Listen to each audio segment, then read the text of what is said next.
Hello everyone, my name is Missionary Yoon Esan. Today I want to share about Genesis chapter 7. In Genesis chapter 7, we can see God, promise keeper. Okay, so why I'm thinking that God is promise keeper in Genesis 7 is like this.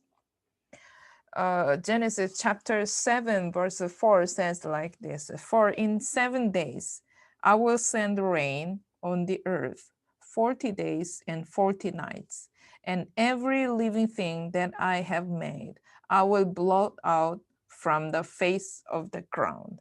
This is God's promise. It is very sad, but God decided to do like this. And then we can see what God really actually did. God's promise was this one. I will do this. He told Noah, and then that's why he told Noah to build the ark. And then as we see in chapter 6, God has a favor on Noah. That's why he saved him. So here, God's promise, we can summarize like this.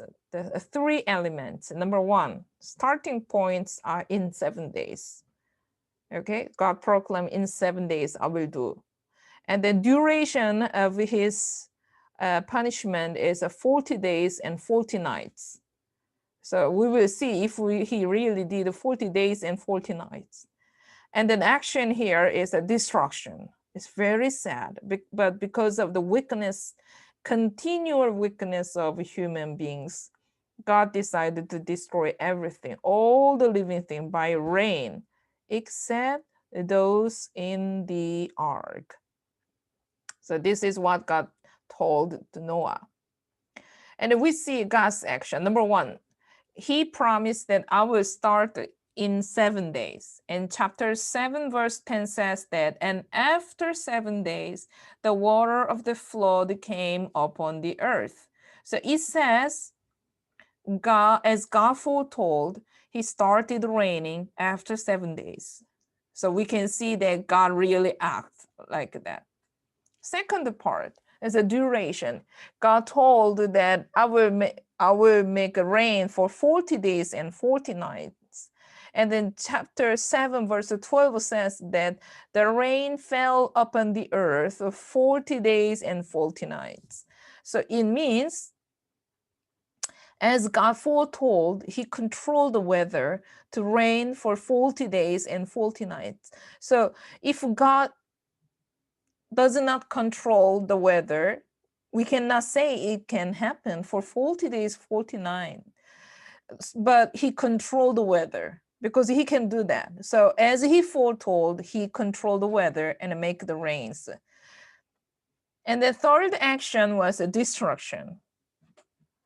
The verse 21, 22 says that, and all flesh died that moved on the earth, birds, livestock, beasts, all swarming creature that swarm on the earth, and all mankind. Everything on the dry land in whose nostril was the breath of life died. So those who need to breathe with the nostril, with their nose, will die. All died. So as God foretold, everything really died. So we can see that he really did it so, as he told. So we can see three elements of his promise was, it was not blessing, it was a punishment, but there are three elements of his promise. It's the starting points and duration and then his action.